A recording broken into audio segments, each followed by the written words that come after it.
Good morning, class 8th. Students, we are in chapter number 2 from Trade to Territory, and in this class we are going to cover these three topics.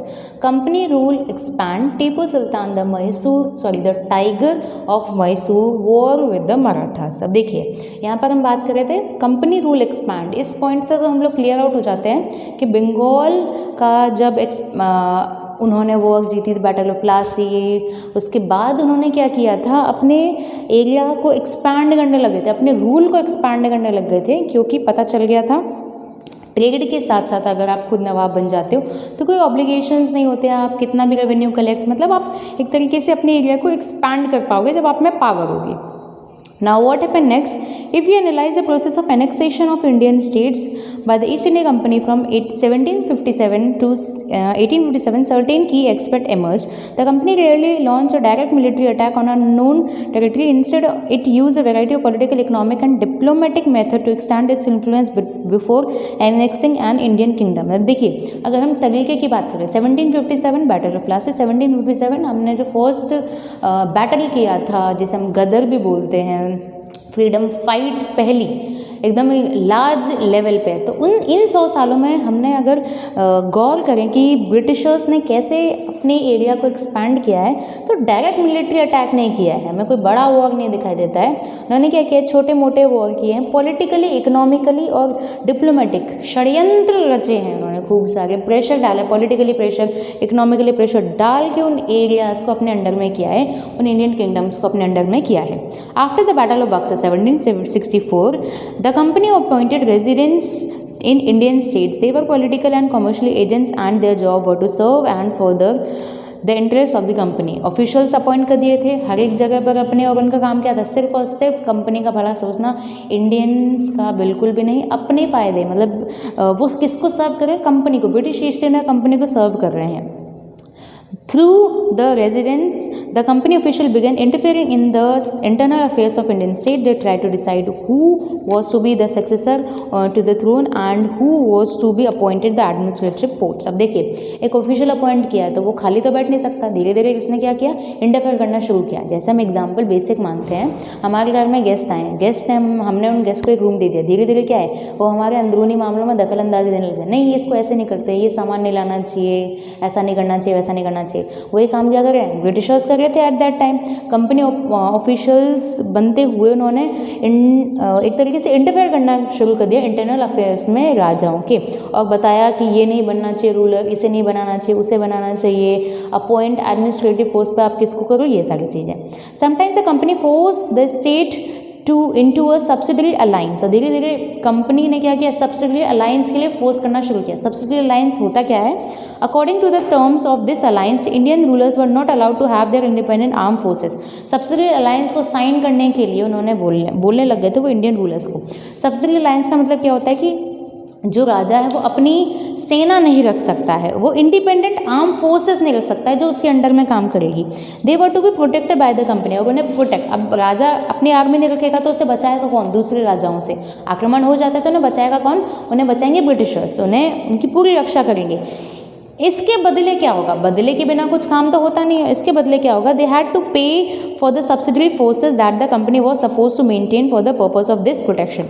हम आपकी रक्षा जरूर करेंगे पर आपको उसके लिए पे करना पड़ेगा, कुछ पैसे देने पड़ेंगे, कुछ नहीं बहुत सारे पैसे देने पड़ेंगे, तो आप नहीं रख सकते हो, हम रखेंगे और हमें आपको टैक्स पे करना, सॉरी आप हमें टैक्स पे करोगे उस आर्म फोर्सेस का। If Indian ruler failed to make the payment, then the part of their territory was taken away as a penalty। और अगर आप ऐसा नहीं कर पाते हो तो आपके एक एरिया को हम लोग अपने अंडर में ले लेंगे पेनल्टी के तौर पर। तो ये सब्सिडरी अलायंस साइन करने के लिए इंडियन रूलर्स को मजबूर किया जाने लग गया था। For example, when Richard Wellesley was a governor general, the Nawab of Awadh were forced to give 1/2 of his territory to the company in 1801। यहाँ पर नवाब अवध के जो नवाब थे उन्हें sorry half of the territory, आधे से ज़्यादा टेरिटरी फोर्स किए जाने लगे, किसको देने के लिए, ब्रिटिशर्स को देने, क्योंकि उन्होंने सब्सिडरी फोर्सेस की जो पेमेंट थी वो पे नहीं कर पाए थे, जिसकी वजह से उन्हें अपनी टेरिटरी को देने के लिए फोर्स किया जाने लगा, किसके द्वारा, रिचर्ड वेलेस्ली के द्वारा। Hyderabad were also force to create territory on similar grounds, और हैदराबाद में भी ये सब किया जाने लगा। सब्सिडरी अलायंस के जो पैसे थे, जो पेमेंट थी वो नहीं दी गई थी, पे नहीं कर पाए थे, तो उनकी एरियाज़ को अपने अंडर में करने की एक चाल रची थी ब्रिटिशर्स ने। ना Tipu Sultan the tiger of Mysore expand कैसे करें, षड्यंत्र कैसे, पॉलिटिकली इकोनॉमिकली उनको फोर्स किया जा रहा है, अंदरूनी मामलों में दखल देते हुए बताया जा रहा है कि कौन राजा बनना चाहिए, कौन राजा नहीं। सब्सिडरी अलायंस को साइन करने के लिए बोला जा रहा है। The example Richard Wellesley and Nawab of Awadh and Hyderabad. Now Tipu Sultan famous person of southern India obviously as well as northern India also. Northern और सदर्न की बात ना करूँ, पूरे ओवरऑल इंडिया की बात करूँ, फेमस हैं, टाइगर ऑफ मैसूर, शेर कहा जाता है उन्हें।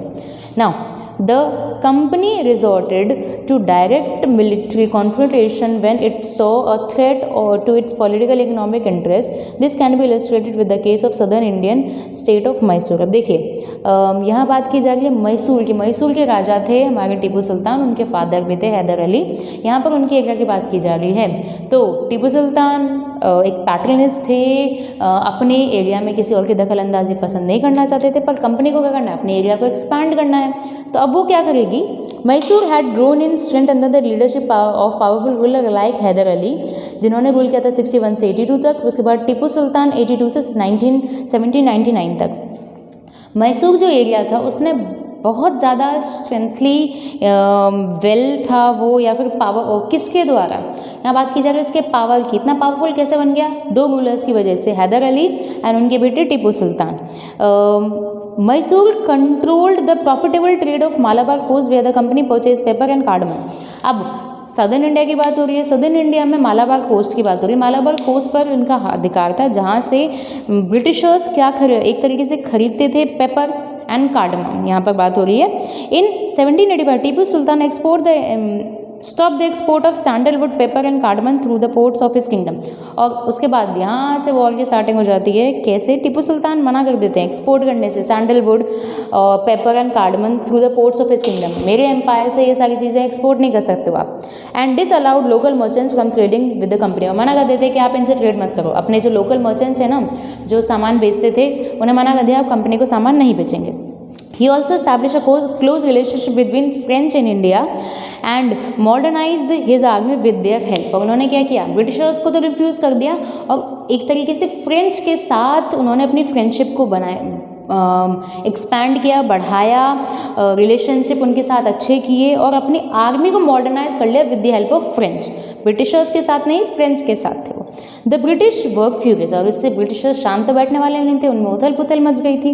दे saw Hyder and Tipu as ambitious, arrogant and dangerous rulers who had to be controlled and crushed. और उन्होंने टीपू सुल्तान और हैदर अली को एक एरोगेंट रूलर, एक रूडफुल रूलर, एक डेंजरस रूलर, एम्बिशियस रूलर के तौर पर देखा। डेंजरस उनके लिए, न कि सबके लिए, जो कि जिन्हें कंट्रोल और क्रश करने की ज़रूरत थी। 4 wars were fought with Mysore, 4 लड़ाइयाँ लड़ी जाती हैं यहाँ पर। बैटल ऑफ मैसूर की अगर हम बात करें, यहाँ पर बैटल लड़ी जा रही है। बैटल फर्स्ट है आपकी 1767 से 69, 80 से 84, 90 से 92, फिर 1799। Last battle, battle of Seringapatam, did the company ultimately win a victory. Last battle में उनकी पूरी जीत हो पाती है, यहाँ पर बात कर रहे हैं हम। तो Tipu Sultan was killed defending his capital Seringapatam, और टीपू सुल्तान की मृत्यु हो जाती है अपने कैपिटल को बचाने के चक्कर में।